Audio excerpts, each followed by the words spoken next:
할렐루야. 네. 네. 자, 기도하고 시작하겠습니다.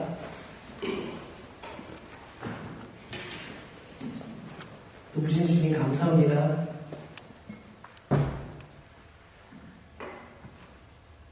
사람이 무엇이 간데 우리가 얼마나 주님 앞에 이렇게 대단한 존재이길래 우리의 이 지극히 작고 작은 입술의 고백을 기뻐 받으십니까? 하나님, 우리가 주님께 예배를 드리러 나와서 우리의 힘을 쏟고 우리의 재능을 사용하고 우리의 시간을 들여서 우리가 주님을 예배하는 것 같지만 실제 이 예배는 주님께서 우리에게 열어주신 놀라운 은혜인 것을 우리가 잊지 않게 도와주십시오. 하나님, 우리가 은혜를 사모하고 우리가 예배 가운데 주시는 은혜를 기다리지만 이미 우리 안에 너무나 큰 은혜를 주셨습니다. 이 예배할 수 있는 것이 주님께서 저희들에게 허락하신 놀라운 은혜이고 선물이고 축복이고 특권인 것을 정말 잘 기억할 수 있도록 도와주십시오.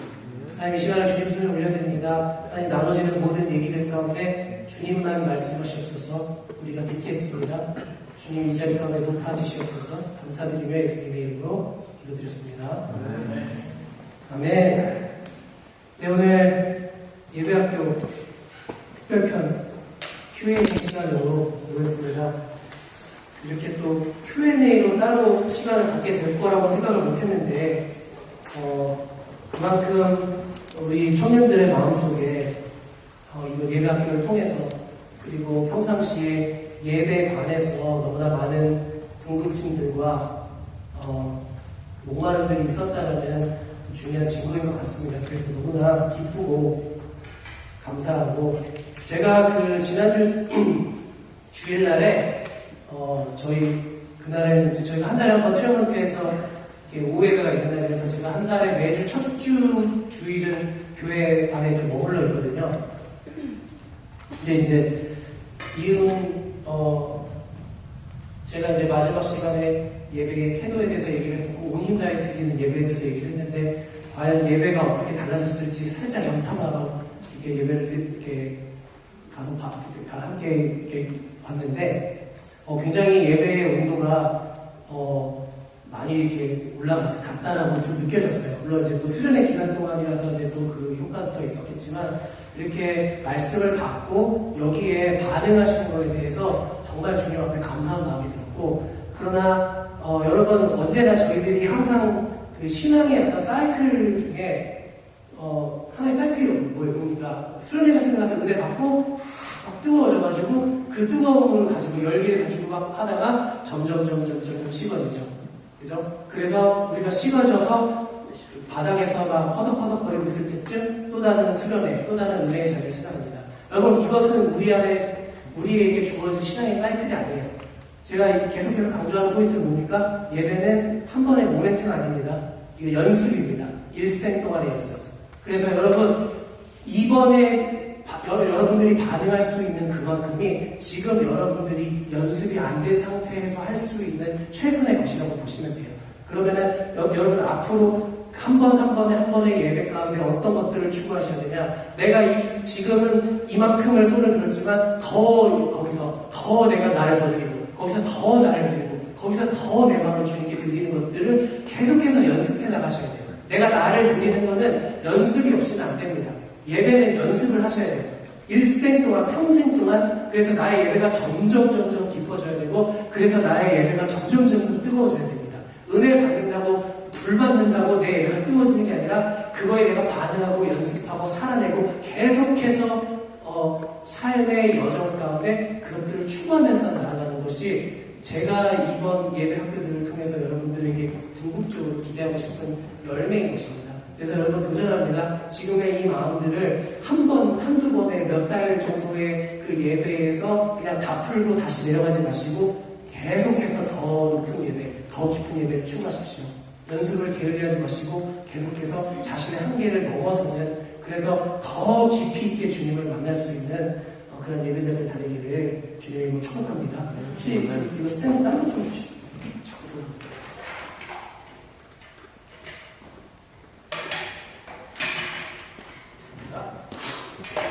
네, 그래서 이제 오늘 이제 예배학교 Q&A 이제 질문들을 몇 가지 받았는데 우선은 이제 질문을 Q&A를 이제 하기 전에 이제 또 한 1, 2주가 지났으니까 한번 리뷰를 한번 간단하게 하고 그리고 Q&A 넘어가면 좋을 것 같습니다. 예, 다음 슬라이드 주세요.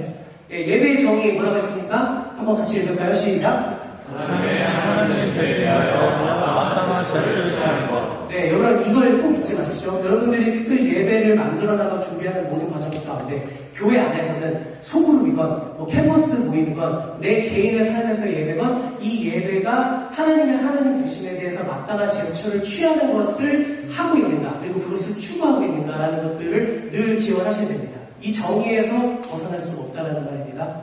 자, 다음 슬라이드. 그래서 하나님 되심에 대해서 뭐라고 했죠? 예배가 반응이라고 했습니다. 하나님을 안다라는 것. 제가 히브리 언어 야다라는 것이 뭐라고 했죠? 단순히 지식적으로 정보만 아는 것이 아니라 이 사람을 깊이 있게 경험하고 이 사람을 깊이 있게 만져도 보고 대화도 나눠보고 깊은 속내도 알고 이런 어떤 여러 가지 과정들을 통해서 정말 그 넓은 스펙트럼으로 안다라는 것을 안다라는 성경을 안다라고 얘기를 한다고 했죠. 그래서 하나님을 안다라는 거는 내가 단순히 하나님이 뭐 어디 주일학교에서 들은 것 같은 그런 정보 그런 거가 아니라 내가 정말 개인적으로 하나님을 경험한 적이 있느냐, 내가 정말 하나님을 맛보면서 살아가고 있느냐. 그래서 이 하나님과의 그 퍼스널한 엔카운터 가운데에서 나의 예배가 반응이 나오는 것이다. 그래서 뭐라 했습니까? 경험해야만 내가 반응할 수 있고 내가 하나님을 알아야지 하나님을 온전히 예배할 수 있다. 다음 슬라이드요. 그리고 이제 정의 중에 이제 또 하나 마땅한 그런 제스처란 무엇이냐. 그래서 제가 아브라함의 그 이삭의 제사를 제가 하나의 예로 주었습니다. 그래서 예배란 단어가 가장 성경에서 처음 쓰인 것이 바로 이것이라고 했죠. 아브라함이 이삭을 번제로 바치려고 문에서 가면서 내가 이 아이와 올라가서 예배하고 오겠다. 그 예배가 성경에서 처음 예배라는 단어가 사용된 곳이라고 했습니다. 그러면 그 아브라함의 그 예배, 이삭을 드렸던 그 아브라함의 예배는 어떤 예배였습니까? 바로 아브라함이 하나님을 향한 순종이었습니다. 그리고 그 예배를 통해서 하나님께서 아브라함에게 뭘 받다고 했죠? 이제서야 내가 나를 경외하는 줄 알겠구나. 바로 하나님께서 그 아브라함의 예배를 통해서 이 사람 아브라함이 하나님을 경외하는지 경외하지 않는지를 본다고 했습니다. 그래서 예배는 순종함과 경외함이다. 그리고 또한 예배는 뭐다? 희생제사다. 그렇죠? 자, 다음 슬라이드. 우리가 예배는 어떤 예배를 드려야 된다고 했습니까? 거룩하고 받으실 만한 예배. Holy and acceptable. 왜냐? 하나님은 거룩하신 하나님이시기 때문에 하나님은 거룩한 예배만 받을 수 있다. 그러면서 여러분 제가 그때 뭐라고 했습니까? 우리가 최선을 다해서 준비한다고 해서 그것이 꼭 거룩하지 않을 수도 있다. 내가 가장 좋은 것으로 하나님께 드렸는데 이것이 거룩하지 않을 수가 있다. 왜? 거룩의 기준은 오직 하나님에게 있다. 그리고 우리가 그 거룩함이 어떤 건지 알기 위해서는 성경을 면밀히 살펴서 하나님께서 어떤 예배를 받으실 수 있는지, 어떤 예배가 거룩한 예배인지 우리가 계속해서 이것을 알아가기 위해서 애쓰고 노력하고 실행해야 된다는 것입니다. 그래서 우리가 더 온전하고 거룩한 예배를 드리기 위해서는 하나님의 그 기준 안에 들어와야 된다는 것. 그래서 첫 번째 세션 전체 제목이 뭐였어요? Worship in the truth. Worship with the truth가 아니라 Worship in the truth. 그죠? 진리 안에 예배가 들어가야 되는 것입니다. 아멘? 아멘. 자, 다음. 자, 예배의 목적. 한번 같이 읽을까요? 시작. 예배를 통하여 하나님은 우리와 하나님께 말씀하신다. 예배를 통하여 하나님은 우리에게 말씀하시기를 원하신다. 예배를 통하여 하나님은 우리 안에 거하시기를 존재하시기를 원하신다. 예배를 통하여 하나님은 우리에게 하나님이 되시기를 원하신다. 아멘. 자, 여러분 이게 예배의 목적입니다. 우리가 예배를 드리는 이유, 우리가 예배를 통해서 무엇을 기대하는가?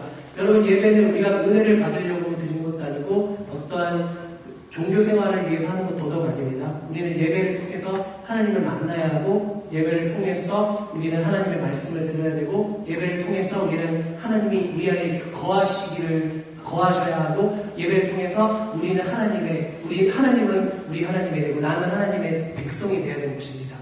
그런데 이것은 누가 원하신다고요? 하나님이 우리를 향한 갈망이라는 것입니다. 그래서 이 예배라는 것을 하나님께서 지정하시고, 예배를 드리면 내가 너희와 만날 거야.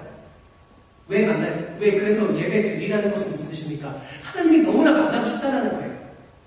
예배를 통해서 내가 너에게 말씀할 거야. 무슨 얘기예요? 하나님이 우리에게 너무나 말씀하시고 싶다는 얘기예요. 예배를 통해서 내가 너희 안에 거하기 원한다. 우리와 너무나 함께 있기 원하신다는 거예요. 예배를 통해 하나님 우리 하나님이 되시기 원한다. 예배를 드려라. 내가 너희의 하나님이 되고 싶다. 내가 너희 안에 거하고 싶다. 내가 너희를 소유하고 싶다. 그리고 너희가 나를 소유했으면 좋겠다. 그래서 그 사람 하나님이 우리 안에, 우리가 하나님 안에, 그죠? 이것이 예배의 궁극적인 목적인 것입니다. 다음 슬라이드요. 자, 우리가 임재란 무엇인가에 대해서 얘기를 했습니다. 임재의 성경적인 의미는 어떤 느낌이나 초자연적인 현상이 아니라 하나님의 얼굴, 존재, 하나님 앞에 있다라는 의미를 가지고 있다고 했습니다. 그래서 시편 139편을 읽으면서 이제 뭐라고 했습니까? 하나님의 임재는 어디에 있고 어디에 없고, 어디에는 더 많이 있고 어디에 적게 있고, 막 드럼이 막 잘 치고 못 치우면은 예배 인도자가 잘하고 못하면은 예배가 임재가 증가했다가 감소되는 것이 아니라, 하나님의 임재는 모든 곳에, 심지어는 어디까지 있다고요? 수월, 지옥과 같은 곳에도 하나님의 임재는 있다. 그죠? 그러면 왜 우리는 그 임재를 느끼기도 하고 느끼지도 못하는가? 바로 우리의 시선이 하나님으로부터 멀어져 있기 때문이다. 그래서 중요한 것은 뭐다? 마치 지구가 태양을 향해 돌면 돌수록 밤이었다가 점점 아침이 되고 낮이 되는 것 같이, 우리 하나님으로부터 멀어져 있는 우리의 시선, 죄로 말미암아서 자꾸만 빼앗기는 나의 시선을 죄로 끊고 나의 이 죄의 성향을 끊어내고 이겨내서 점점 하나님께로 나의 시선을 돌리는 이것이 내가 더 하나님의 임재 가운데로 나아가는 일이고, 그것을 더 인식하는 방법이다. 그래서 나의 그 하나님으로부터 돌아가 있는 시선을 다시 주님 앞으로 돌리는, 털하는 행위가 뭐라고요? 회개다. 그래서 회개는 뭐라고 했죠? 물론 이것도 회개의 중요한 측면이지만, 본질적으로 잘못했어요가 회개가 아니라 나의 돌아가 있는 시선을 하나님께로 돌려야 된다.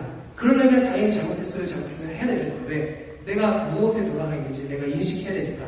그죠? 내가 뭐가 자꾸 나의 시선을 빼앗는지 내가 인식을 못하는데, 알았어요, 하나님 쳐다볼게요, 이게 안 된단 말이에요. 내가 이것을 바라보고 있는데 이것을 바라보는 것을 멈추고 하나님을 바라보려면 내가 이것을 그만 바라봐야 되겠다라고 결정을 해야 되는 거예요. 이것이 회개입니다. 그래서 중요한 것은 하나님의 임재를 인식하고 임재를 바라보는 것에 있다. 다음 슬라이드요.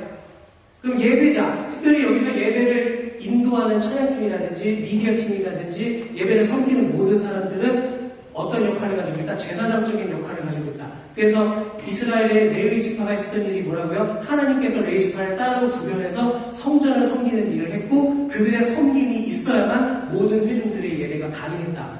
그와 마찬가지로 지금 이 시대의 예배를 인도하고 이 예배를 이끌어 나가는 그런 역할을 가지고 있는 사람들은 이 레위인과 동일한 그런 직무를 가지고 있다는 거예요. 그래서 찬양이나 미디어 같은 곳의 어떤 섬김을 통해서 회중들을 예배 가운데로 끌고 갈 수 있어야 되는 거예요. 마음이 약하고 믿음이 연약하고 뭔가 아직 이 예배 가운데 하나님을 더 바라보기에 좀 어려움이 있는 지체들의 마음을 이렇게 묶어가지고 주님 앞으로 끌고 가는 것이 어떤 이 예배를 인도하는 사람들의 역할인 것입니다. 다음 슬라이드요. 우리가 감정에 대해서 굉장히 많은 그 오해들과 모호성이 있다고 얘기를 했었습니다. 그러나 감정은 뭐라고 했죠? 은혜는 영적이고 감정은 혼적인 거다? 아니라고 그랬죠?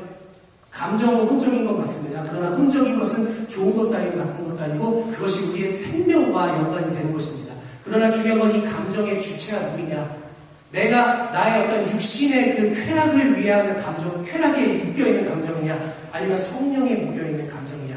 그래서 감정은 올바로 추구해야 된다. 그리고 이 감정 가운데, 특별히 예배 가운데 하나님께서 주시는 그 감정이 내 안에 부어질 때에 나는 더 하나님을 깊이 경험할 수 있는 것입니다. 나는 더 하나님을 깊이 이해할 수 있는 것입니다. 그래서 우리는 감정을 바르게 추구해야 한다고 했습니다. 그리고 온 마음, 뭐라고 했습니까? 내가 온 마음 다해서 하나님을 사랑한다. 내가 온 마음으로 하나님을 예배한다는 거 뭐라고요? 여기서 나오는 마음이라고 되어 있는 히브리어 레브라는 단어는 어떤 감정, 이모션이 아니라 뭐다? 의지. 그래서 내가 온 마음을 다해 하나님을 찬양한다는 것은 어떤 감정적인 인게이지먼트가 아니라 내가 온 힘을 다해서 내가 할 수 있는 것을 다해서 하나님을 예배한다는 뜻이라고 얘기했습니다. 자, 다음 슬라이드요. 마지막으로 삶의 예배. 우리가 많이들 얘기하는 삶의 예배. 근데 많은 사람들이 어떻게 얘기를 하죠?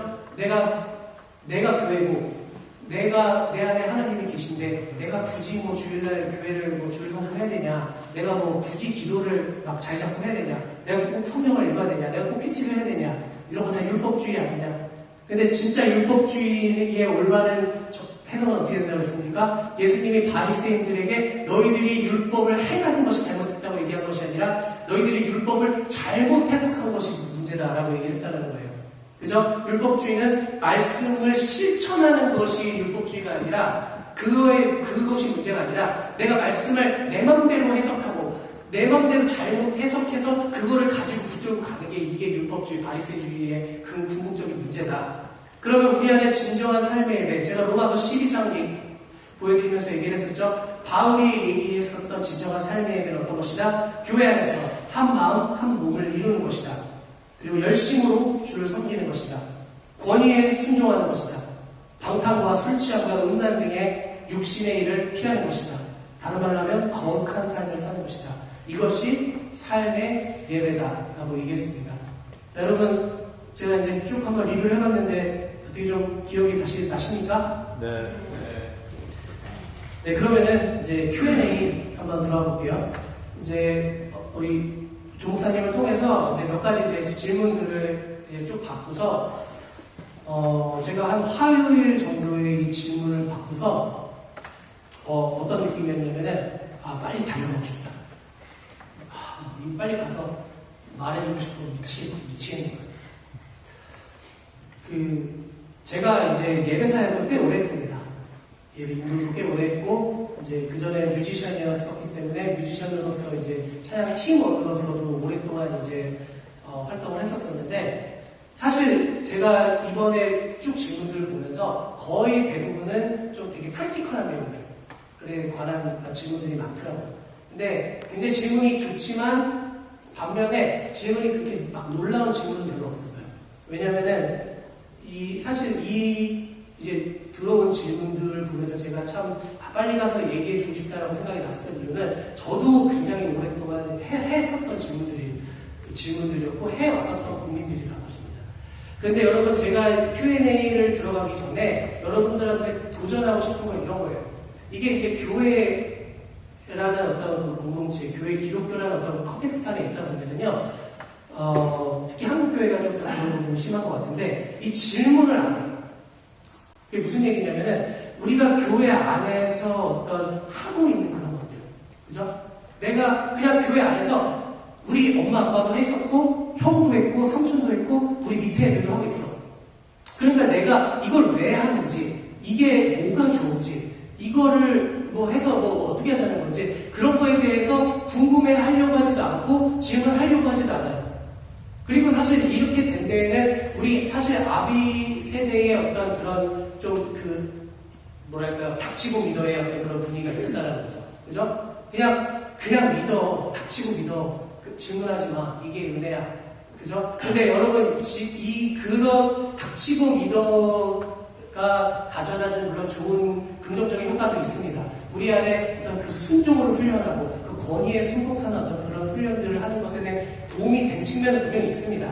그런데 여기에 대해서 결정적인 그 문제가 뭐냐면요, 내 안에 진리 체계가 굉장히 명확하지 않은데 내가 닥치고 있다 보니까 이거에 그냥 이 어지러운 상태로 그냥 있는 거예요.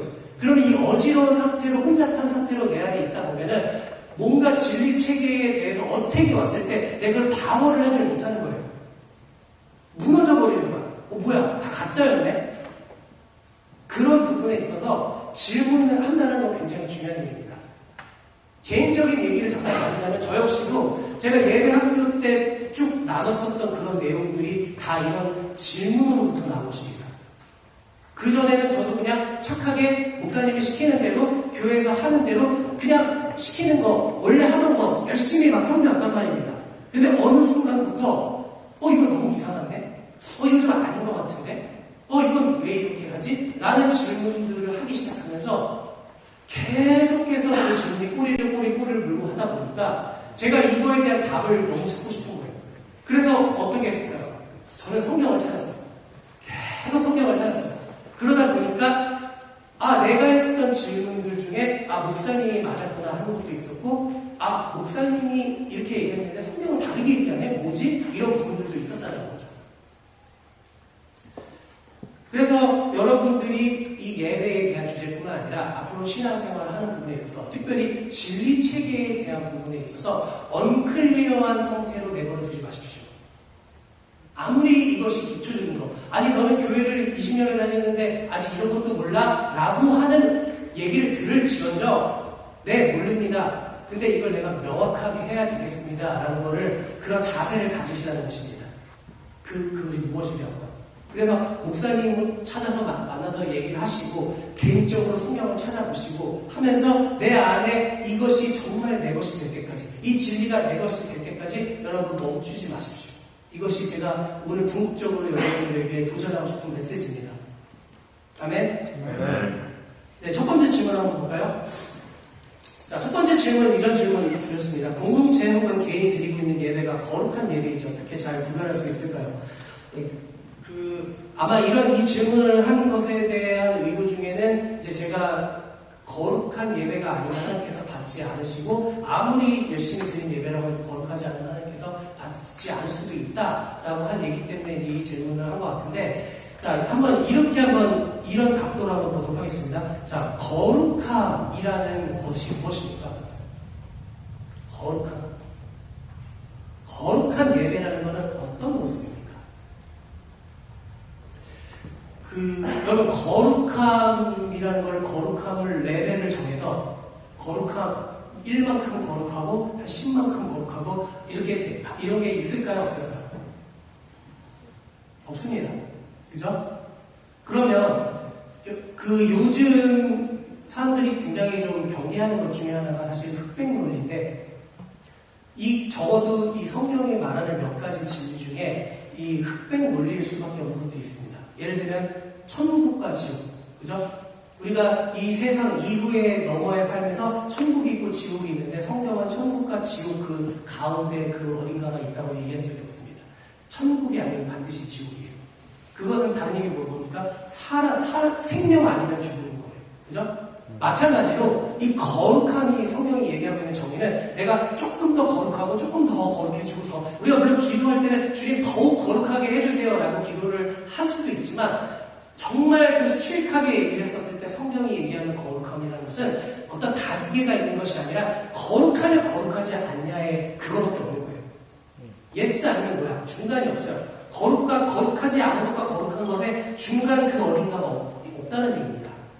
자, 그러면 이거를 전제로 봤었을 때에 거룩이라는 것은 사실 굉장히 절대적인 기준인 거예요. 그리고 성경은 뭐라고 하시냐? 오직 주만 거룩하시다. 그죠? 오직 주만 거룩하시다. 주님 외에, 하나님 외에 그 어떤 것도 실질적으로, 본질적으로 거룩하지 않는다는 거예요. 그런데 하나님께서 우리에게 주신 약속은 무엇이냐? 너희가 나에게 나와왔을 때 내가 너희를 거룩하게 할 것이다. 이것은 무슨 뜻이냐면 하나님께서 우리를 소유하시겠다는 의미인 거예요. 그래서 우리가 드리는 이 예배 가운데 정말 그 하나님의 본질적인 거룩의 기준에 비춰봤었을 때 이 땅에서 우리가 드리는 예배가 거룩함의 이 문턱을 넘어갈 수 있을까요? 없을까요? 없다는 것입니다. 왜? 내 안에 여전히 내가 불완전하니까. 내가 불완전함이 있고 내가 예배 가운데 아무리 열심히 들어도 내 안에 불완전함이 있다는 것입니다. 그러면은 사실상 내 예배 자체가, 내가 공동체에서 드리든 개인에서 드리건 내 예배 자체가 거룩한, 엄밀히 딱 거룩함의 문턱을 넘어가는 것은 가능하지 않다는 얘기예요. 그러면 어떻게 하는 얘기냐? 여기서 이제 우리가 기억해야 되는 것이 바로 은혜라는 것이 은혜의 역할은 무엇이냐? 바로 예수님께서 나를 받아주셨는데 예수님께서 나를 받아. 자, 여러분, 우리 이제 부활절이죠? 그죠? 부활절과 우리가 이제 같이 연결해서 생각해야 되는 것이 뭐냐면 6월절이에요. 그죠? 6월절 아시죠? 6월절의 그 전통이 어떻습니까? 이스라엘 출애굽하기 전날에 하나님께서 어린 양을 잡아서 문설주에 피를 바르고 그 안에 들어가 있으면은 죽음이 너희를 피해가리라. 죽음이 너희를 패스 오버하리라. 그래서 6월절이에요. 그래서 집에 문지방에 피를 바른 사람은 장자가 죽지 않았어요. 그죠? 근데 보십시오. 내가 피를 발랐는데, 뭐야. 막 대충 막 바르는 거, 이러고 내가 들어갔어. 이 사람이 있고, 어떤 사람은, 그래, 주님께서 이거 하라 하시니까 무슨 일을 하실지 잘 모르겠지만, 내가 열심히 다해서 이렇게 해야지. 피를 쫙 바르는 것도 아주 정성스럽게 이쁘게 쫙 발라서 들어갔어. 자, 앞에 말한 사람과 둘 말한 사람의 차이가 있을까요? 결과적으로? 없다는 거예요. 복음이라는 것은 내가 주님 안에 들어가 있고 내가 주님의 그 보혈 안에 거하고 있느냐, 이것이 중요한 것이지, 내가 예수 그리스도의 십자가를 붙들고 있느냐, 이것이 중요한 것이지, 내가 막 대충 발랐건 열심히 발랐건 이 결과가 달라지지 않는다는 거예요. 우리가 이것을 우리의 예배 가운데 생각하셔야 됩니다. 우리가 주님 앞에 예배를 드린다는 것은요, 내가 뭔가 준비가 돼 있는 상태라서 예배를 드리는 게 아니에요. 이 예배라는 것 자체가 주님께서 우리에게 말씀하시고 우리와 만나주시기 위해서 열어놓으시고 설정해주신 문이라는 거예요. 그럼 우리가 할 일은 내가 주님 앞에 어떤 모습이건 간에, 그래서 우리가 막 이렇잖아요. 막 있는 그대로 나를 받아주시, 이런 얘기 많이 하잖아요. 이게 무슨 얘기냐? 이 예배라는 문을 주님께서 이미 우리 안에 설정해놓으시고 열어주셨다는 거예요. 우리는 그 문 안으로 들어가는 거예요. 아시겠습니까? 그래서 우리가 뭔가 한 번의 예배 가운데 이 예배가 거룩한 예배냐 거룩하지 않은 예배냐라는 것들을 우리가 고민할 필요는 없는 거예요. 우리가 추구해야 되는 건 무엇이냐? 거룩하신 하나님께 나아가기 위해서 계속해서 나아가는 거예요. 그래서 제가 앞에서도 얘기했지만 우리의 예배라는 것은요, 내가 한 번 드리고 끝나는 것이 아니에요. 우리가 때로는 엄청나게 은혜롭고 막 진짜 땅바닥이 진동하는 것 같은 그런 엄청난 임재가 있는 예배를 한번 드리고 나면은 마치 삶이 바뀔 것 같은 그런 기대를 하게 돼요. 근데 현실은 어떻습니까? 안 바뀌어요. 제가 예전에 예배 사역을 할 때 제 밑에 있었던 그 스텝 예배 인도자들 중에는 이런 친구들이 굉장히 많았어요. 어떤 날은 예배를 드리면은 예배가 올라가고 정말 막 성도들도 막 은혜를 많이 받고 그런 예배가 있어요. 근데 늘 그렇지 않죠? 어떤 날은 예배를 드리는데 뭔가 잘 안 풀려. 뭔가 좀 받은 거 없어. 나도 좀 뭔가 예배를 드리긴 하는데 막 되게 드라이하고 답답한 것 같아. 그러면은 막 예배가 올라가면은 마치 이미 막 영생을 얻은 사람처럼 막 신나가지고 막 신나려고 그러고 다녀. 근데 그랬다가 막 예배가 어느 날 잘 안 되잖아. 그러면은 막 내가 막 너무 무슨 죄를 지었을까 막 이런 걸 고민하고 마치 나라 있는 사람처럼 완전 낙심을 해갖고 막 그러고 다닌단 말이에요. 그럴 필요가 없다는 겁니다. 예배는 한 번의 모멘트가 아니에요. 예배는 평생 드리는 겁니다. 예배는 우리의 삶의 여정이에요. 그렇기 때문에 우리가 거룩한 예배로 나아간다는 것은 우리가 추구하는 것이고 우리가 연습하는 것이고 우리의 삶의 여정 가운데 계속해서 나아가는 것입니다. 그래서 제가 서두에 그 얘기를 한 것입니다. 여러분들이 한 번 은혜 받아서 한 번 뭔가 깨달음을 얻어서 예배를 열심히 드리고 뭔가 좀 마음이 잠깐 기억도 안 나고 식어지면은 다시 원래 자리로 돌아오는 게 아니라 계속해서 내가 이만큼을 했으니까 다음에 더 해보리라 하고 내 의지를 불태우는 거예요. 내가 더 깊은 예배로 나아가기 위해서 내가 계속해서 날마다 힘쓰고 연습하는 거예요. 이것이 우리가 거룩한 예배로 나아가는 방법입니다. 그래서 그때그때 예배를 평가하거나 점검하기보다는 하루하루의 삶의 여정, 매주 모이는 그런 교회 예배, 그리고 나의 개인의 삶의 처소에서의 혹은 캠퍼스에서 그 예배 가운데 하나님께 더 반응하는 것을 날마다 연습하라. 이것이 이제 저희 대답입니다. 자, 다음 질문 볼게요. 자, 예배를 섬기고 싶다는 지체들이 사역팀에 들어오려고 했을 때 지체들이 예배를 섬길 준비가 되었는지 안 되었는지에 대한 기준이 있는지 궁금합니다.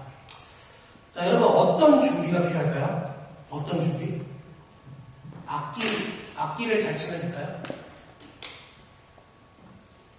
그것도 필요하다고 생각해요. 네? 그것도 필요하다고 생각해요. 네, 그것도 필요하죠.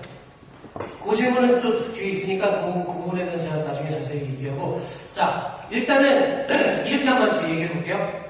예배를 섬기고, 이게 꼭 찬양팀만에 국한된 얘기는 아닐 거예요. 뭐 두루두루 뭐 미디어팀이라든지 여러 가지 뭐 예배에 관련된 모든 그 사역팀의 섬김에 대한 얘기를 좀 더 포괄적으로 본다고 했었을 때 일단은 전제를 이렇게 볼게요. 필요한 준비는 뭐냐? 이 사람이 커밋먼트를 할 준비가 되냐? 마음의 준비가 되냐?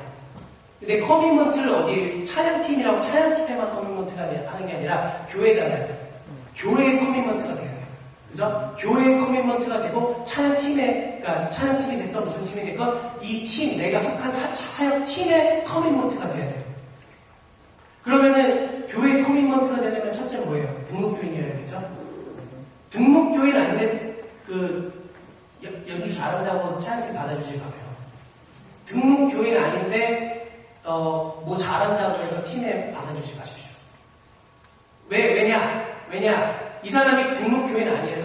내가 교단이 달라서 이 교회에 뭐 등록 안 하지만 지금 그냥 어차피 뭐 내가 학교에 있는 한 3, 4년 기간 동안에만 좀 다니고 싶다. 이런 사람 있을 수 있어요. 근데 이게 이제 뭐의 차이냐? 내가 이 교회의 등록교인이 된다는 거는 내가 적극적으로 내가 이 공동체의 일원이 되겠다라는 가장 그 첫 번째 단계의 커밋먼트의 이 절차라는 거예요. 그러면은 내가 본인이 이 안에 공동체의 의식도 없고 내 안에 이 공동체 안에 소속감도 없는데 거기서 찬양팀을 섬기면은 그거는 말하자면은 그냥 알바스 찬이죠. 물론 돈 안 주지만. 그럼 다른 게 없는 거예요. 알바스 찬이랑 다른 게 없는 거예요. 그죠? 사역팀에서 예배를 함께 섬기고 만들어 나간다는 거는 이 공동체의 일원이 돼야 된다는 거예요. 이 팀의 일원이 돼야 된다는 거예요. 그리고 이제 조금 더 프랙티컬하게 접근을 하면은 찬양팀이라든지 미디어팀 같은 데서 진짜 등록교인이요. 팀에 들어왔어요.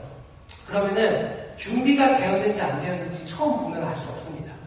물론 어떤 사람들은 딱 보면 알 수 있는 사람들도 있어요. 근데 기준을 만드는 게 되게 중요한데 그래서 좀 프랙티컬한 어떤 좋은 방법 중에 하나는 어떤 수습 기간 같은 걸 만드는 게 좋다. 그래서 뭐 그거는 뭐 공동체 성향에 따라서 뭐 한 달이 될 수도 있고 뭐 2달이 될 수도 있겠지만 수습 기간 일정 기간을 해서 예를 들면 찬양팀이야. 그럼 이 사람이 아무리 막 일렉을 너무 잘 쳐.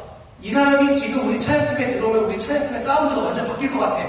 그래도 수습 기간 2달이다. 2달 동안 참으십시오. 대체로 이럴 경우는 이거 받는 사람이 못 참는 게 아니라 예배 인도자가 못 참아. 근데 참으셔야 돼요. 이 수습 기간을 이 사람이 잘하건 못하건 필요하건 필요하지 않건 상관없이 동일하게 적용을 해서 이 수습 기간. 그래서 근데 수습 기간 너무 짧게 하면 안 되고 최소 한 달에서 한 2달 정도는 해야 됩니다. 그래서 이 사람이 이제 뭐 해도 될 것 같은데라는 느낌이 거의 나는 정도까지는 가져야 돼요. 그러면 그게 이제 처음에 한두 주가 지나고 3주, 4주가 지나면 뭐가 보이냐면은 이 사람이 이 팀에 정말 내가 커밋을 할 마음이 있는지 없는지가 거기서 보여요. 그러면은 수습 기간이 끝나면 수습 기간 동안에 뭘 하냐면은 레귤러 미팅 때 하는 거 있죠. 연습, 기도 모임, 뭐 이런 거 기타 등등. 뭘 하는지는 뭐 각자 다르니까 잘 모르겠지만 기존의 찬양팀, 예를 들어 찬양팀이다. 찬양팀이 하는 그 미팅에 다 참여를 시키십시오. 여기 세우지 말고 하면서 뭐 금요일에도 오고 뭐 이렇게 하고 해가지고 한 다음에 수습 기간이 끝난 이후에 우리가 앞으로 이런 것을 할 것인데 여전히 조인하기 원하냐. 그래서 거기서 예스 하면 그때 받아주면 됩니다. 우리가 계속 모르고 들어올 수도 있거든요. 근데 해보니까 좀 피곤하네. 그거 안 할 사람은 수습 기간 끝나기 전에 나갈 수도 있어요. 그러니까 이거 굉장히 좀 프랙티컬리 좀 유용한 방법이라고 생각합니다. 네, 그래서 그 중요한 거는 리더십을 이 수습 기간을 통해서 이 사람이 뭘 또 배워야 되냐면은, 그리고 뭘 봐야 돼, 이 사람한테 뭘 봐야 되냐면은, 이 사람이 정말 리더십을 존중할 수 있느냐. 그죠? 뭐 예를 들어 차영팀은 차영 팀장이 있고, 뭐 예배 인도자가 있겠지만, 뭐 굳이 순종까지는 아니지만, 뭔가 팀원으로서 팀의 리더에 대한 존중을 해줄 수가 있어야 되는데, 뭐 나 버클리 전액장학금이라고 막 존중 안 해주고 막 이렇게 가면은 이 사람은 팀에 넣지 말아야 됩니다. 트러블 메이커가 됩니다. 두고두고 트러블 메이커가 됩니다. 그 사람한테는 안 좋고요. 그래서 이런 방법을 한번 써보시면 좋을 것 같아요. 네, 다음 질문 볼게요. 네, 그래서 여기 이제 아까 나왔었던 저 뒤에서 한 얘기랑 비슷한 얘기인데, 촬영팀과 미디어를 그러면 섬기는 사람들의 실력이 정말 중요하냐. 잘 못하는데 좋은 마음을 갖고 섬김을 시작했을 때 현실적으로 실력 갖추기에 노력이 얼마나 필요할까. 자, 일단은 이거는 이 질문은 공동체의 상황과 목적에 따라서 굉장히 다릅니다. 예를 들어 우리 교회, 우리 공동체에 당장 피아노 칠 사람이 한 명도 없는데 누군가 그래도 어느 정도 코드는 대충 치는 사람이 있어요. 그럼 어떻게 해? 그 사람이라도 가지고 해야지. 그죠? 근데 적어도 이응 같은 경우는 지금 그런 상황은 아닐 거죠. 그래서 이 실력은 이렇게 한번 보시면 돼요. 자, 이게 특수한 사역이에요. 그죠? 특히 찬양팀이라든지, 뭐, 미디어 팀이라든지, 이런 어떤 특수한 어떤 좀 기술이 필요한 사역들이죠. 근데 여러분 이렇게 생각해보세요. 자, 교회 성전에서 꽃꽂이를 누가 해요?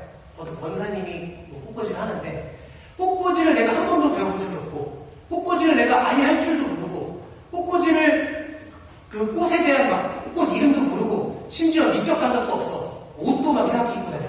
근데 이런 분한테 갑자기 막 은혜 받았다가 꽃꽂이 시킬 수 있습니까? 없습니까? 없습니다. 없어요. 그리고 아무도 그런 분한테 꽃꽂이 시키는 교회는 없습니다. 이게 이상하게 이제 좀 뭐냐면은 이런 부분에 있어서 좀 살짝 찬양팀의 먹잇감이 되긴 해요. 아, 잘하고 실력이 중요한 거야. 마음이 중요한 거지. 그러고 막 여기서 막 음정 다 찔리고 박자 다 찔리고 막 그러고 있단 말이에요. 근데 막 찬양에 대한 열정이 막 엄청 있다고 막 찬양팀을 막 꾸역꾸역 넣어준단 말이에요. 그거는 별로 좋은 방법은 아니라고 봅니다. 정말 섬기고 싶으면 자기가 섬길 수 있는 다른 일들이 있을 수도 있고, 내가 정말 찬양팀이 그래도 하고 싶다. 그러면은 냉정하게 내가 여기에 적어도 꽃꽂이를 내가 하고 싶으면은 적어도 꽃꽂이를 어떻게 하는지 정도는 배우고 해야 되는 것 같지. 내가 최소 찬양팀이 되려면 찬양팀으로 그냥 예배를 망치지 않을 만큼은 내가 스스로 연습을 하고 준비가 돼 있어야 조인을 하는 게 맞다고 봅니다. 그래서 이제 뭐 예를 들면 근데 미디어 같은 경우 이제 뭐 음향이나 이런 거는 이제 아무것도 모르는 사람한테 딱 가르쳐서 시키기는 어렵겠지만, 예를 들어 뭐 파워포인트 이런 거는 뭐 누구라도 조금만 가르치면 할 수 있잖아요. 그러니까 이런 사람들은 받아서 좀 가르쳐갖고 시킬 수 있겠죠. 근데 예를 들어 피아노 같은 경우 뭐 잠깐 막 한두 주 가르친다고 할 수 있는 거 아니잖아요. 그죠? 드럼을 막 잠깐 가르친다고 치게 할 수 있는 거 아니잖아요. 그죠? 그래서 이 파트의 성향에 따라서 뭔가 현실적으로 뭔가 이렇게 잠깐 가르쳐서 할 수 있는 그런 부분들은 충분히 받아줄 수 있지만, 그렇지 않은 경우는 굳이 못하는 사람을 막 데려다가 연습을 시켜가면서 이 사람을 세울 필요는 없다고 보고, 예를 들어 여기가 막 어디 뭐 이민교회 뭐 이래가지고 여기서 막 뭐 태어나가지고 여기서 유아 세례 받고 계속 여기서 잘하는 그런 이제 유스 애들 이런 데 데려다가 하나하나 가르쳐가지고 얘를 한 5년 있다가 세워야 되겠다. 이 정도의 큰 그림을 가지고 훈련을 시키는 게 아니라면, 특히 여기는 한 3년, 4년, 5년이면 다 이렇게 사람들 떠나잖아요. 이 동네는. 이런 경우는 누군가를 새로 받아서 여기서 훈련시켜서 이제 쓸만하면 졸업하고 아마 다른 데 가겠죠. 그죠? 그래서 현실적으로 그거는 가능하지 않다고 보고, 네, 그래서 결론은 특수한 사역을 섬기기 위해서는 그거에 합당한 준비가 돼야 된다. 그리고 다시 말하지만 여기에서 찬양팀이라든지 미디어팀에서 예배를 섬기는 사람들은 이 사람들을, 회중들을 예배로 데리고 나가야 되는 사람이기 때문에 실력도 매우 중요하다라고 저는 생각합니다. 그러나 마음을 그렇다고 무시할 수는 없기 때문에 어떤 그런 부분에서 좀 지혜가 필요하겠죠. 네, 다음 질문 볼게요. 자, 두 가지 질문이 좀 비슷한 내용 답을 줄 수 있을 것 같아요. 두 가지 질문을 묶었는데요. 하나는 이제 섬김에 대한 커밋먼트를 못 맞추거나 교회를 자주 빠지는 지체들은 어떻게 바라봐야 하나. 또 하나는 섬김을 하는 사람들이 개인적인 일정으로 자리를 비워하는 상황이 생기는데 이럴 때 어떻게 해야 하는가. 자, 이 부분은 제가 좀 되게 좋은 답을 줄 수 있을 것 같습니다. 뭐냐면은 그 한국교회에서 이렇게 잘 못하는 것 중에 하나가 뭐냐면은 이 커밋먼트에 대한 기준이 없다는 거예요. 저도 이제 한국교회를 굉장히 이제 오래 다녔었고, 한국교회는 특성상 뭔가 이렇게 적극적이고 은혜 받은 사람이 가서 막 일을 하게 됩니다. 그죠? 그러면은 뭔가 일을 많이 하는 사람은 점점 일을 많이 하게 되고, 일을 안 하는 사람들은 항상 뭔가 그 자리에 있게 되고, 이런 어떤 구조로 가게 되다 보니까 모든 좀 어려움들도 많이 생기고, 시험 드는 것도 여기서 생기고, 굉장히 좀 그 어려운 문제들이 여기서 많이 생기게 되는데, 이게 이제 뭐냐면 이 커밋먼트에 대한 기준이 없기 때문이에요. 제가 리트리먼트를 다니면서 굉장히 놀랐었던 것 중에 하나가, 사람이 내가 커밋먼트를 하고 싶다고 해서 그냥 커밋먼트를 시켜주지 않아요. 그리고 내가 이 일을 할 수 있고, 내가 충분히 이 일도 할 수 있지만, 내가 해야 될 일이 이거면 나는 이것만 해야 되는 거야. 이것까지 하면은 안 되는 거예요. 왜? 이 일은 다른 사람이 해야 될 일이니까. 다른 사람이 해야 될 일을 내가 침범하면 안 된다는 거죠. 이게 어떻게 보면은 되게 이렇게 좀 막 밖에 회사에서 돌아가는 어떤 그런 사회에서 돌아가는 어떤 시스템이랑 좀 비슷하다고 볼 수도 있겠지만, 이렇게 되니까 제가 참 놀랐었던 거는 어떤 커밋먼트 때문에 발생하는 어떤 시험이 된다든지 번아웃이 된다든지 하는 그런 문제가 전혀 안 생겨요. 제가 처음부터 3, 4년을 다니면서 내가 일이 너무 많아서 번아웃이 됐다든가, 내가 막 일을 뭔가 섬김 때문에 시험이 된다든지 이런 케이스를 단 한 번도 본 적이 없습니다. 한국에서 매우 빈번하게 보는 일인데, 이게 이제 다 뭐냐면 커밋먼트의 기준이 세팅되어 있지 않기 때문이거든요. 그래서 특히 이제 지금 여기는 이제 다들 그냥 봉사자는 전문 사역자가 아니라 각자 뭐 학교 다니고 일하고 이러면서 여기서 그냥 사실 파트타임도 아니고 그냥 내가 교회 올 때 그냥 오는 김에 뭐 한두 시간, 두세 시간 일찍 와서 봉사하는 거잖아요. 그렇기 때문에 그 얘기는 무슨 얘기냐면, 여기서 섬기는 사람한테 뭔가 풀타임, 파트타임 어떤 그런 사역자 정도 수준의 커밋먼트를 기대할 수는 없다. 누군가는 그렇게 할 준비가 되어 있는 사람이 있고, 그렇게 하고 싶어 하는 사람들이 있고, 누군가 아닌 사람들도 있지만, 일단 일반적인 기준 안에서 이 사람들에게 뭔가 사역자 수준의 커밋먼트를 요구할 수는 없다. 그래서 이제 커밋먼트라는 거를 되게 체계화 시켜놓는 게 중요합니다. 예를 들면 그런 거예요. 이 사람이 처음 팀에 들어왔어. 그러면은 당장에 이 사람이 예를 들어 당장에 세컨 키 칠 사람이 필요하다고 해서 이 사람이 오고서 뭐 수습기가 끝나고 그때부터 매주 돌리는 것보다는 예를 들어 2주에 한 번, 뭐 한 달에 한 번, 뭐 이런 식으로 어느 정도 이 간격을 두고서 이 사람이 더 커밋먼트를 지속적으로 할게. 그래서 중요한 건 뭐다? 여기서 중요한 거는 이 사람이 불 받았다고 열심히 하고 꺼졌다고 막 이렇게 들섬기고 이게 아니라, 본인이 스스로 내가 이만큼의 커밋먼트를 하겠다는 걸 결정하게 하는 거예요. 위에서 말해주지 말고, 리더나 뭐 팀에서 이렇게 짝가라고 매주 나와야 돼, 이게 아니라 이 정도 이런 옵션들을 주고서 여기에 대해서 본인이 스스로 커밋먼트를 결정할 수 있게 해주는 거예요. 여기서 근데 리더십들이 가져야 될 되게 중요한 마인드셋이 있어요. 그게 뭐냐면, 일단은 첫째는 뭐냐면 이 사람한테 그거에 대한 자세를 분명하게 나타내줘야 돼요. 이 섬김의 자리는 너가 이거를 잘하고 이거 할 수 있기 때문에 우리를 도와주는 게 아니라, 너가 섬길 수 있게 우리가 이 자리를 내주는 거야. 이 섬김의 자리는 우리가 가지고 있는 축복이고 특권이야. 너가 우리를 도와주는 게 아니야. 라는 일단 마인드셋을 가져야 됩니다. 이 사람이 잘하고 못하고, 진짜 당장 필요하거나 안 필요하고.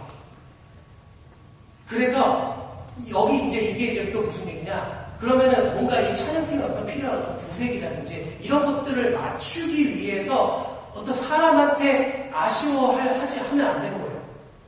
내가 지금 여기서 찬양팀에서 막 예를 들어 일렉 치는 사람이 있으면 너무 좋겠어. 근데 누가 막 일렉 치는 사람이 아까 이제 이렇게 할까 말까 막 이러고 있는데 너 있으면 너무 좋을 것 같아. 이렇게 아쉬운 소리 하지 말라는 거예요. 다른 얘기로 무슨 얘기냐? 리더십들이 이런 마인드가 필요해요. 없으면 없는 대로 한다. 그죠? 그래서 커미먼트가 예를 들어 사람이 A, B, C, D라는 사람이 있는데 이 사람은 나는 이때 할 수 있고 이때 할 수 있고 B라는 사람은 나는 이때 할 수 있고 C는 이때 할 수 있고 그리고 각자가 커미먼트를 사인업을 했는데 예를 들면은 어떤 날은 A, B, C, D가 다 몰려있고 어떤 날은 A, B, C, D가 아무도 없어. 근데 그러면은 물론 이제 개인적으로 뭐 좀 좋은 방향으로 좀 이런데 혹시 뭐 이때 이렇게 할 수 있어 이렇게는 해볼 수 있겠지만 만약에 이 사람들이 한 날에 몰리고 이 사람들이 한 날은 다 폈어. 그러면은 그냥 뭐 없으면 없는 대로 하지 라는 어떤 마인드셋을 가질 필요가 있다. 리더십들은. 찬양팀은 특별히 이제 이런 문제가 빈번하게 일어날 수 있어요. 어떤 날은 싱어가 거의 뭐 콰이어 수준으로 있는데 어떤 날은 나 혼자 해야 돼. 근데 혼자 하면 돼요. 혼자 하면 돼. 어떤 날은 드럼, 베이스, 일렉 다 있어. 어떤 날은 피아노 한 대만 치면서 해야 돼. 하면 돼요. 그렇게 하면 돼. 여기서 물론 풀밴드로 이렇게 균형감 있게 매주가 어떤 비슷한 어떤 인텐시티로 계속 갈 수 있으면 좋겠죠. 근데 그렇게 되지 않아도 괜찮아요. 그래서 그것보다는 중요한 것보다 서스테이너블하게, 서스테이너블 앤 엔조이블. 계속해서 이 섬김이 지치지 않고 계속해서 서스테이너블하게 갈 수 있게끔 이걸 유지하는 게 중요하다. 그래서 커미먼트 시스템을 한번 잘 만들어 보십시오. 공동체 성향에 맞게. 다음 질문요. 섬김의 자리에 있으면서 힘들고 지칠 때 섬김의 자리를 내려놓고 예배에 집중하는 것과 섬김의 자리를 지키고 예배 드리는 것 중 어떤 방향을 지향해야 할까요? 힘들고 지친 상황일 때 어떻게 기도드리는 것이 좋을까요? 예배를 섬기는 자들 사이에 크고 작은 의견들이 있을 때 어떻게 그것을 지혜롭게 풀어나갈 수 있을까요? 자, 여러분 이 질문은 일단 번아웃에 대한 질문이거든요. 번아웃.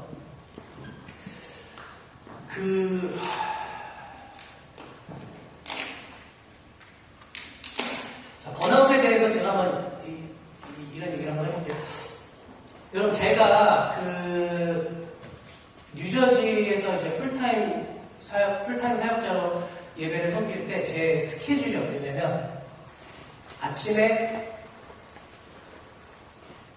거의 동틀 때 나옵니다. 그래서 12시에 집에 들어갑니다. 하루 종일 교회 있어요. 그러고 제가 주로 했었던 사역이 이제 예배와 기도 사역이었는데 예배와 기도 사역이라는 거는 예배와 기도가 따로따로 분리하는 게 아니라 매일매일마다 찬양을 하면서 기도를 하는 중보 세션이 하루에 많은 날은 4번, 적은 날은 2번. 근데 각각의 기도 세션이 2시간씩이에요. 그러면은 저는 최소한 하루에 8시간 동안 기도 세션에 참여를 하는 거예요. 그리고 그 중에 예배 인도를 제가 제일 많이 할 때는 하루에 2번씩 했어요. 그러면 월, 수, 목, 금 하면은 10번, 그죠? 그리고 주일 예배 1부, 2부 12번. 그래서 일주일에 12번씩 예배 인도. 할 때마다 꼭 새로 짜고, 할 때마다 2시간. 여기서 뭐 예배 전에 20분, 30분 여기서 인도하는 것도 아니고, 물론 주일 예배는 그렇게 하죠. 주일 예배는 뭐 한 20분, 30분 예배. 하지만 그 기도 세트는 2시간. 2시간 내내 막 찬양을 계속 해야 되고, 그나마 기도 인도자가 있어서 기도 인도자가 막 기도하고 이러면은 그냥 이렇게 연주만 좀 해주고 이러면 되는데, 만약에 기도 인도자가 없는 날도 있어요. 그러면 제가 예배 인도하면서 기도 인도까지 해야 돼. 이렇게 일주일에 12번. 근데 여러분, 이해하고 들어주십시오. 저는 번아웃이라는 걸 경험해본 적이 없어요. 이 번아웃이라는 게 언제 오냐면, 여러분 그거를 생각하셔야 돼요. 여기서 섬김이라는 거는 내가 받을 수 있는 자리가 아니에요. 여기는 내가 가지고 있는 걸 쏟아붓는 자리예요. 쏟아붓는 자리. 그래서 여기서 예배 섬기는 사람들이 내 평상시에 하나님과의 그 독대의 자리에서 내 은혜를 채우지 않으면은 내가 여기서 계속해서 가다 보면은 번아웃이 옵니다. 번아웃이 결국은 번아웃이 오는 문제는 여러 가지가 있어요. 뭐 관계에 대해서 관계 때문에 오기도 하고, 뭐 그냥 체력적인 어떤 그런 것 때문에 오기도 하고, 내 상황 때문에 오기도 하고 여러 가지 것들이 있는데 사실 그런 거는 그 어떤 그 스탬블링 블락 같은 거지. 결국은 번아웃이 왜 오냐? 나와 그 하나님과의 그 지속적인 그 인풋이 없기 때문에 번아웃이 오는 거예요. 제가 그렇게 12번씩 2시간짜리 기도 세트 12번씩 일주일에 12번씩 기도를 하면서도 번아웃이 안 왔었던 이유는 이해하고 들어주시죠. 그때는 저의 그런 시즌이었어요. 제가 기도를 그때 거의 하루에 3시간, 4시간, 5시간, 6시간 동안씩 기도할 때였어요. 근데 제가 이거를 하고 싶은 게 아니라 제가 왜 이렇게 하면 저 살려고 그렇게 기도하고요. 살려고. 그렇게 기도를 안 하면 저는 일주일을 버틸 수가 없었어요. 그럼 무슨 기도하냐? 최소 2시간은 주여, 아버지, 주여. 2시간은 이것만 하는 거예요. 그거 외에는 아무 말이 안 나와.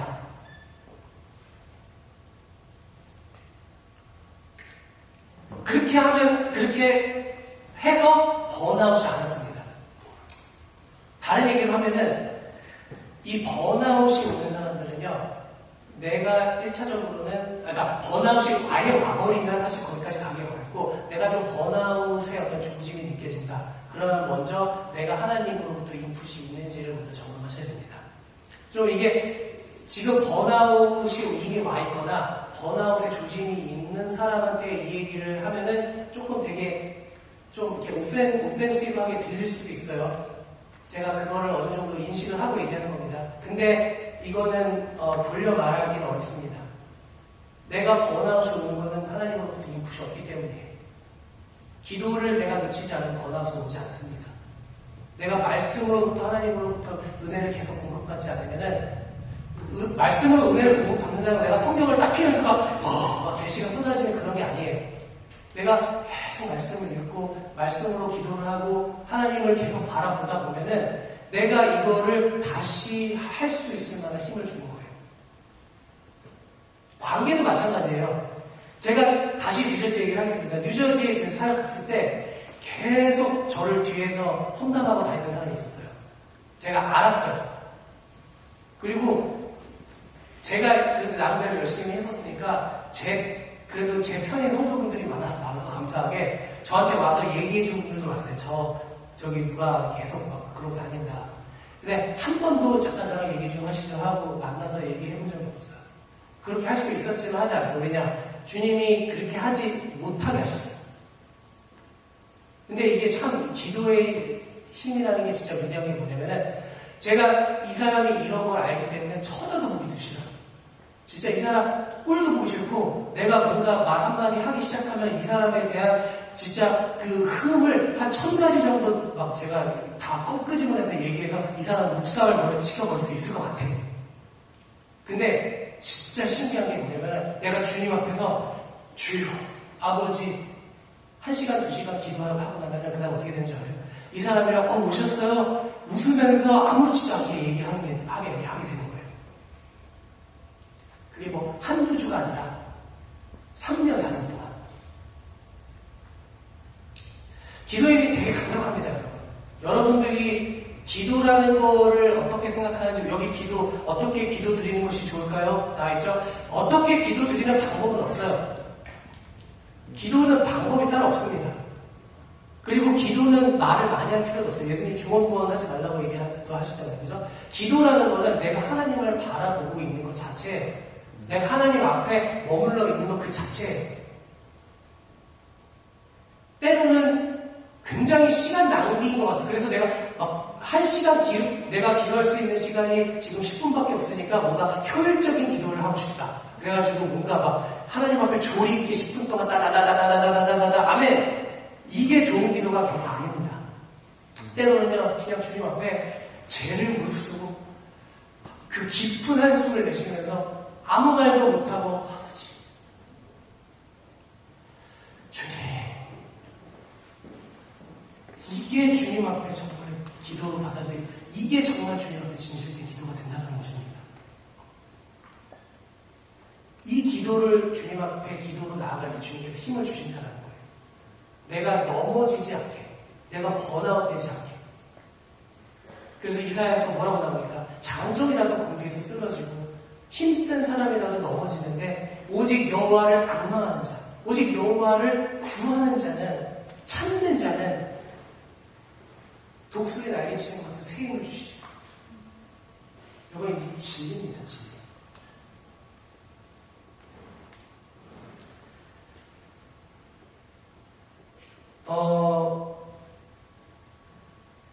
이게 이제 그리고 번아웃이라는 게 좀 오는 패턴 중에 하나가 뭐냐면요. 내가 아까 이제 커밋먼트에 대한 얘기를 했는데 이 커밋먼트를 처음 잘 하면은 번아웃을 많이 예방할 수가 있어요. 무슨 얘기냐? 보통 내가 처음 커밋먼트를 할 때 어떤 상황이에요? 내가 막 은혜를 많이 받았을 때 내가 뭐든지 시키는 거 다 할 수 있어. 시켜만 주십시오 주님. 막 이럴 때 내가 보통 커밋먼트를 많이 하죠. 근데 문제는 뭐냐? 나의 그러한 상태가 오래 간다? 오래 가지 않는다. 그래서 내가 최상의 상태에 커밋을 해버린 거야. 그랬는데 나는 점점 떨어지는데 내가 지금 하고 있는 섬김의 수준은 내가 이미 최상일 수준의 어떤 그 상태로만 유지할 수 있는 그 섬김을 내가 하고 있으니까 번아웃이 되는 거예요. 그래서 내가 아무리 충만하게 하게 있어도 내가 커밋을 할 때 어떻게 커밋먼트를 해야 될지. 그래서 보통은 당사자가 그거를 잘 조절을 못하니까 리더십들이 좀 해줄 필요가 있다. 그래서 얘 지금 거의 지금 가장 하이스트다. 얘 지금 정점이다. 이 상태로 이만큼을 하게 하면 얘가 나중에는 나가 떨어질 수도 있다는 거를 리더십들은 어웨어를 하셔야 됩니다. 그리고 그런데 자, 이 질문을 굉장히 많이 해요. 그래서 내가 계속 섬겨. 그러다가 막 지치고 힘들고 은혜도 안 되고 하기 싫고 막 이런 마음이 들어요. 그러면 이제 이런 사람들이 주로 이제 나중에 참다가 이제 와서 이런 얘기를 합니다. 제가 뭔가 예배 자리에서 예배를 드리는 게 좀 좋고 지금은 좀 섬김의 자리를 좀 잠깐 내려놓고 회중에서 예배 드리는 게 좋을 것 같다. 그죠? 뭐 이렇게 막 많이 듣는 얘기예요. 자주 나는 레파토리입니다. 그렇게 하고 내가 어느 정도 회복이 되면 다시 돌아오겠다. 여러분 지금 미안한데요. 제가 이렇게 말하는 사람을 진짜 수십 명을 봤어요. 그동안 예배 사역을 하면서. 그래서 알았어. 거기서 이렇게 좀 쉬다가 은혜 받고 다시 돌아와. 자, 다시 돌아오는 케이스를 거의 못 봤습니다. 이렇게 내가 섬김의 자리를 내려놓고 나가서 은혜를 충전을 받고 다시 돌아올 수 있는 케이스가 거의 없어요.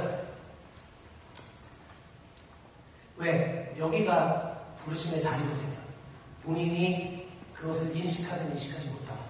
그리고 여기서 섬기던 사람이 여기서 자리에서 빠져서 회중 안에만 있다 보면은 점점 자기 자신을 뒤로 빼게 됩니다. 그래서 만약에 이제 실질적으로 팀 안에 이런 케이스가 있다. 그러면 커밋먼트를 좀 줄여주십시오. 예를 들어 여기 누가 싱어하는 사람이 있는데 매주 여기서 싱어를 했는데 너무 지치고 힘들고 좀 번아웃이 올 것 같고 내가 뭔가 회중에서 여기서 섬기는 것보다는 회중에서 은혜를 받는 게 좀 필요한 시즌인 것 같다. 그러면 리더십들은 예를 들어 매주 했다 그러면 예를 들어 한 달에 한 번, 그러면 한 달에 한 번만 서라. 그래서 완전히 빼지는 말고 커밋먼트를 줄이고 거기서 더 이제 스스로의 이 관계들을 팀 안에서, 그래서 팀 안에서 지속적으로 함께 기도해주고 이거를 개인이 해결하게끔 내버려 두는 것보다는 팀 안에서 이거를 함께 이겨나갈 수 있게끔 서로 도와주는 방법이 좀 바람직하다고 봅니다. 네, 다음 질문이요. 섬김 사역과 예배를 어떻게 밸런스를 하시나요? 저한테 물어보고요. 저는 어떻게 밸런스를 하냐. 그리고 한쪽으로 치울 때는 어떻게 하시나요? 사실 이 부분은요, 참 안타깝게도 되게 많은 목회자들이 실패하는 부분이에요. 이 밸런스를 참 하기가 어렵습니다. 실질적으로 밸런스를 잘 해야지라고 결심을 해도 사실 사역을 하다 보면은 내가 개인의 어떤 그 기도 시간이나 예배 시간을 사수하기에 굉장히 어려운 많은 상황들이 생겨요. 아이러니하게도 많은 목회자들에게도. 그런데 그렇지만 그럼에도 불구하고 이제 아까 번아웃 얘기랑 이제 결국 비슷한 얘기인데 주님과 독대의 시간을 제가 사수라는 표현을 써요. 사수. 이거를 내가 어떻게든 사수하지 않으면은 지켜내기가 어려워요. 그래서 내가 하늘이 무너져도 이 시간은 내가 지키겠다. 그래서 뭐 예를 들어 그런 건 있을 수 있겠죠. 내가 원래는 한 2시간 기도를 했었는데 내가 지금 상황에서는 도저히 30분 정도 내가 30분이 맥시멈이다. 그럼 30분을 주기 이런 건 괜찮아요. 그러나 어떻게든 내가 주님과 독대하는 이 시간을 사수하지 않으면은 성김과 사역의 어떤 그런 부분에 있어서는 분명히 나의 그 영적인 에너지가 떨어질 수밖에 없습니다. 왜냐? 아까 말했듯이 여기는 쏟아내는 자리지 뭔가 내가 받는 자리가 아니에요. 성김의 자리는. 그죠? 뭘 있어야 붙지. 그죠? 없는데 부으니까 힘든 거예요. 없는데 자꾸 막 쥐어 잘라 그러니까 나 자신이 되게 막 좀 간절스럽게 느껴지고 위선적으로 느껴지는 거예요. 그러니까 채워야 되는 거예요. 빠진다고 되는 게 아니라 내가 채워야 되는 거예요. 그런데 이제 또 그런 건 있어요. 막 너무 막 그 밸런스를 또 고집스럽게 지키려고 하다 보면은 굉장히 좀 어떤 문제들이 발생할 수 있습니다. 이제 그게 무슨 얘기냐? 이게 사람마다 시즌이 있거든요.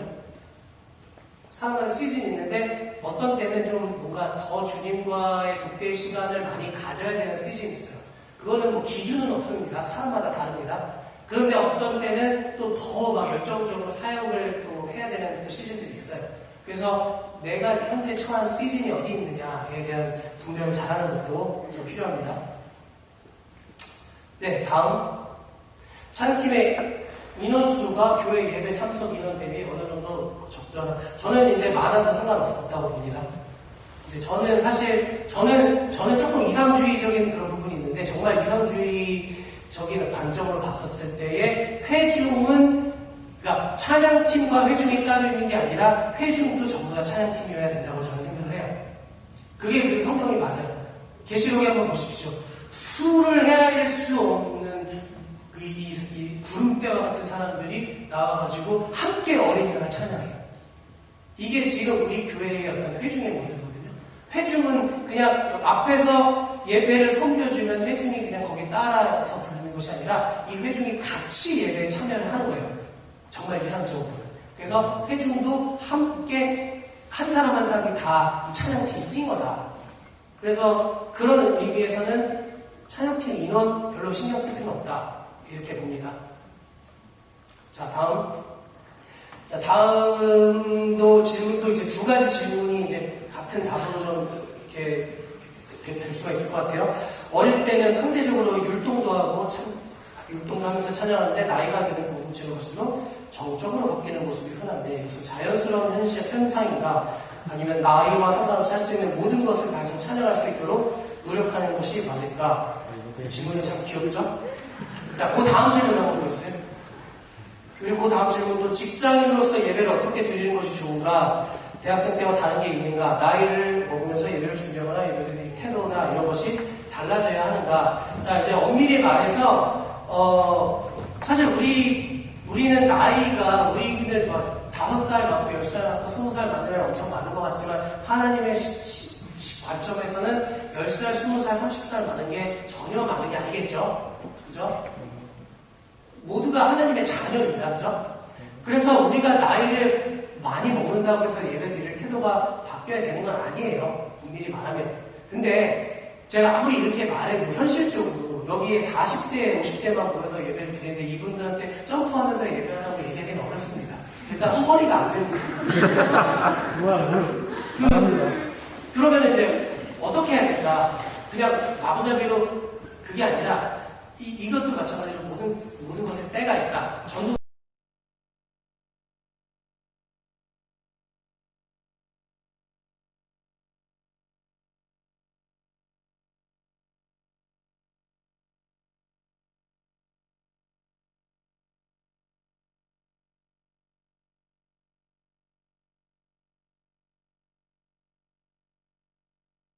예배할 수 있는 거는 지금 여러분 때 할 수 있는 거예요. 지금 여러분 주머니에 손 넣고 막 손 드는 것도 아니고 안 드는 것도 아니고 앞에서 사람들 다 점프하는데 아 나는 아이야 막 이러면서 막 이렇게 30대 되고 40대 되면은 영영 그렇게 예배할 수 있는 기회가 안 생겨요. 지금 여러분 때 할 수 있는 걸 하십시오. 아멘. 아멘. 지금 8시 30분.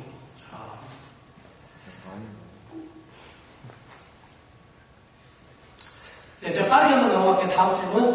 다음 질문은 이제 관계에 대한, 사람들에 대한 질문이에요. 교회를 섬기다 보면 만나는 사람들이 바뀌죠. 그리고 자연스럽게 교회에 안 다니는 사람들을 만나기 어렵게 되는 것이 현실이긴 해요. 어쩔 수가 없죠, 사실. 그거를 뭐, 일부러, 물론 뭐 내가 정말 교회 안 다니는 친구에 대한 깊은 마음이 있어가지고 이 친구를 어떻게든 막 이렇게 자주 만나서 교회 안으로 복음을 전하고 싶다. 이런 건 좀 귀한 마음이지만, 그렇다고 해서 내가 뭔가 환경이 바뀌었고 상황이 바뀌었는데 일부러 밖에 있는 사람들, 교회 밖에 있는 사람들을 만나러 내가 찾아다니는 것도 사실 좀 굉장히 부자연스러운 일이 아닐까라는 생각을 합니다. 근데 이제 중요한 것은 뭐냐, 내가 이제 디모데후서 4장 2절에 뭐라고 하냐면은 때를 어떤지 못 얻든지 내가 말씀을 전파하라. 근데 이제 이게 무슨 얘기냐면 내가 꼭 안 믿는 친구들을 앉혀놓고서 자, 잘 들어봐. 너는 죄인이야. 나도 죄인이야. 우리는 죽으면은 지옥을 갈 수도 있다. 이런 식으로 이제 진지하게 막 시작해버리면은 듣기 싫단 말이에요. 근데 복음을 아무 때나 자연스럽게 전한다라는 거에 좋은 방법 중에 하나는 이런 게 있는 것 같아요. 그냥 나의 일상의 대화 가운데 하나님과 예수님이 계속 그냥 인볼브가 돼 있어야 되는 거예요. 그러니까 무슨 얘기냐? 그러려면 내가 나의 그냥 일상의 삶에 늘 주님과 동행하는 것이 연습이 돼 있어야 돼요. 그러면은 내가 이 하나님의 존재가 없이는 내 삶에 대해서 얘기가 안 되는 거예요. 내가 이 사람 안 믿는 거 알지만 아 그거 하나님이 참 나한테 막 그런 은혜를 주셨는데 이러면서 얘기를 계속 하는 거예요. 그러면은 그냥 막 복음을 전하려고 앉혀서 정하는 게 아니라 그냥 계속해서 그냥 내 삶 속에서 인볼브를 시키는 거죠. 저의 경우 이제 예를 들어 어떤 게 있으냐면 제가 예전에 미국 오기 전에 처음 버클리로 오기 전에 같이 하던 이제 밴드 형들이 있었어요. 근데 그 형들 2명이 다 버클리 졸업하는 거예요. 그러면 그 형들은 버클리 학비가 얼마나 비싼지, 보스턴의 생활비가 얼마나 높은지 너무 잘 알고 있는 사람들이고, 근데 저는 집에서 서포트를 하나도 안 받고 딱 한 학기 학비만 딱 만들어가지고 이 형들이 야 너 진짜 그렇게 하면 망해. 너 그렇게 하면은 한 학기 딱 한국 온다. 막 계속 얘기하는데 아 괜찮아 하나님이 다 해주실 거야. 저 그냥 이렇게 막 이 형들 둘 다 막 한 명은 불교고 한 명은 무교인데 그냥 이렇게 얘기한다는 거죠. 이 형들은 어떻게 막 콧방귀 끼겠죠. 근데 제가 실질적으로도 제 삶 속에서 진짜 결국은 하나님의 은혜로 졸업을 했어요.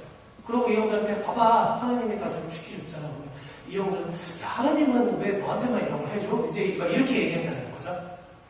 그러니까 저는 이제 이런 게 굉장히 좋은 우리가 추구해야 될 방향이 아닐까. 뭔가 하나님, 기독교 이런 거를 뭔가 어떤 이렇게 나의 삶과 동떨어진 어떤 것으로 나 스스로가 여기지 말아야 되는 거예요.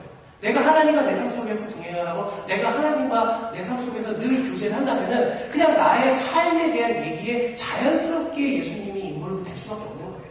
이거를 보여주십시오. 이것이 얼마나 귀하고 즐겁고 좋은 것인지 보여주시면 되는 거예요.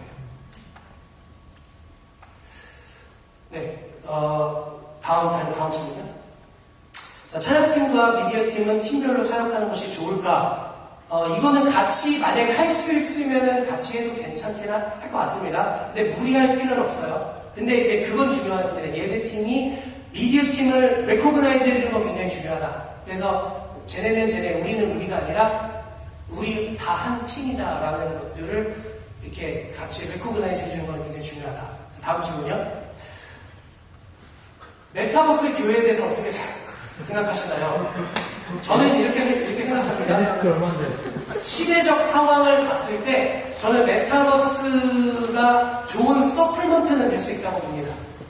서플먼트. 근데 절대로 메타버스가 교회를 대체할 수는 없다. 저는 이렇게 봅니다. 왜? 자, 메타버스의 여러분 결정적 단점이 뭐라고 생각하세요? 저는 메타버스의 결정적인 단점은 이거라고 봅니다. 내가 아닌 게 그 메타버스의 단점이에요. 그러면은 나만 내가 아닌 게 아니라 너도 너가 아니야. 그러면은 교회는 나와 너가 만나서 한 몸을 이루는 게 교회인데 나도 내가 아니고 너도 너가 아닌데 메타버스 안에서 교회가 어떻게 가능하겠습니까? 그러나 서플먼트는 될 수 있다. 뭐 예를 들어 우리가 줌으로도 이제 그동안 미팅을 많이 했었으니까, 그리고 줌을 통해서도 미팅이 가능하다는 걸 우리가 깨달았으니까, 교회라는 공동체가 있고 어떤 뭐 대체 수단이 아니라 어떤 서플먼트로 뭐 좀 부수적으로 또 상황에 따라서 메타버스를 이용할 수 있다. 그러나 이거를 교회의 대체 수단으로 볼 수 없다. 이게 제 생각입니다. 자, 마지막 질문 이제. 자, 예배를 드릴 때 찬양과 예배 후 나누면 좋은데, 목사님 말씀이 귀에 들어오지 않거나 시험에 드는 말씀을 하셨을 때, 저의 말씀을 듣는 마음밭이 안 좋은 건가요? 자, 이 질문을 하신 분이, 자기는 금요일날 못 나오는데, 본인은 금요일날 못 나오는데, 혹시라도 이 질문이 온라인에 올라오면은 자기가 듣고 싶다라고 하면서 올렸어요.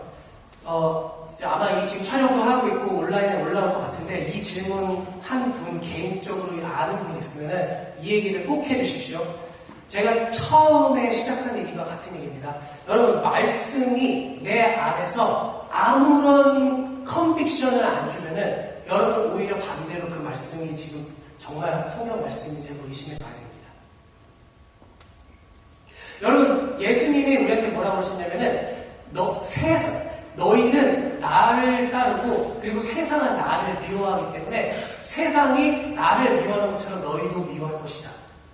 너희는 세상에서 미움을 받을 것이다. 예수님이 분명하신 말씀이에요. 근데 내가 세상에서 살아가는데 아무런 문제가 없고 아무런 어려움이 없고 내가 세상에서 기독교인으로 살아가는데 그냥 편하기만 하다면은 여러분 진짜 여러분 안에 신앙이 어떤 건지 다시 한번 점검해 보셔야 됩니다.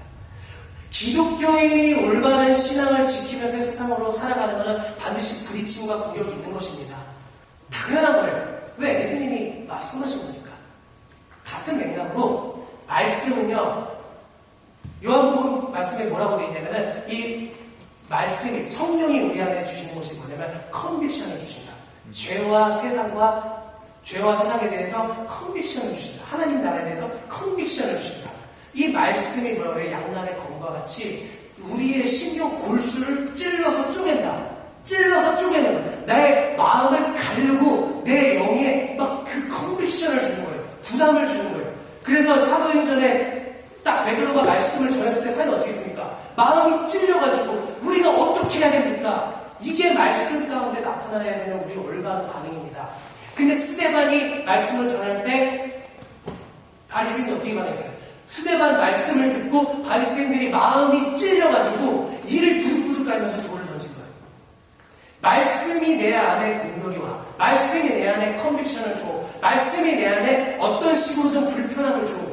정상입니다. 정상인 거예요. 이 말씀이 내 안에 불편함을 준다. 그러면 어떻게 해야 되냐? 직면하셔야 되는 거예요. 내가 어디서부터 이것이 불편한가? 내가 이 말씀이 왜 불편한가? 그래서 이 말씀이 내 안에서 어떤 일들을 행하고 하는지 나를 내어드리는 것이 이 말씀이 나를 수술하시도록. 여러분, 예수님은 병든 자를 고치러 오셨다는 걸 기억하셔야 됩니다. 우리는 아파요. 우리는 상처 입었어요. 우리는 예수님께 수술대에 올라가서 예수님의 메스를 들고 우리를 가르시고 고치게 우리를 내어드려야 되는 거예요. 그래야 우리가 고쳐지는 거예요. 예수님이 그 수술 도구로 사용하시는 것이 바로 말씀과 성령인 것입니다. 그래서 목사님 말씀이 내 안에 불편함을 준다. 이 질문하신 분 잘 들으십시오. 목사님이 당신의 말씀이 당신의 마음에 불편함을 준다면은 이거를 외면하지 마십시오. 여기서 내가 착하게 마음이 착해질 때까지 기다려야 되나요? 이렇게 하셨는데 마음이 착해질 때까지 기다리지 마십시오.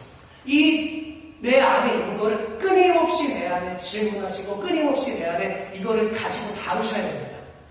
부딪히셔야 됩니다. 용기가 있다면 목사님 만나서 찾아가세요. 이 말씀이 내한테 이렇게 불편한데 어떻게 하면 좋겠습니까? 차라리 목사님 만나서 얘기하십시오.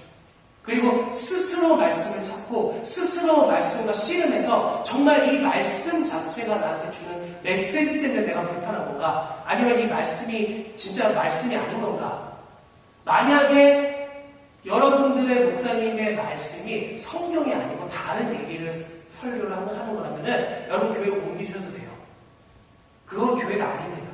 그냥 여러분이 듣기 좋은 말씀 해주고 이 말씀이 여러분들한테 아무 컨빅션도 없고 그리고 성경이 아니라 다른 거를 자꾸 설교하는 그 설교자가 있는 교회라면 여러분 교회 옮기셔도 돼요.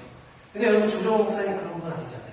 여러분들에게 말씀을 먹이고 필요하다면 말씀해주는 도전을 서슴없이 여러분들한테 전달해가지고 이 말씀이 여러분 안에 들어가서 여러분 안에 계신 성령께서 이 말씀으로 말미암아 여러분을 수술하고 변화시키고 고치도록 계속해서 말씀을 전하시는 분의 조정호 목사님의 지금 역할 아닙니까? 이것이 말씀이에요. 이것이 우리가 믿는 신앙입니다. 그래서 제가 처음에도 얘기했지만 오늘 결론은 이겁니다. 여러분 질문을 두려워하지 마십시오. 내 안에 있는 컨빅션에 대해서 나는 착해야 되는데 뭔가 굿 크리스천이 되려고 할 필요 없어요. 계속해서 진리 체계가 내 안에 온전해질 수 있을 때까지 계속해서 말씀과 씨름하시고 필요하시면 지체들과 리더십들과 목사님들과 대화하시고 기도하시고 그렇게 해서 내 안에 이 진리 체계가 굳건해질 때까지 질문하기를 멈추지 마시기 바랍니다. 아멘. 네, 그러면은 오늘 순서 마무리하겠습니다. 찬양팀 나와주시고요. 제가 오늘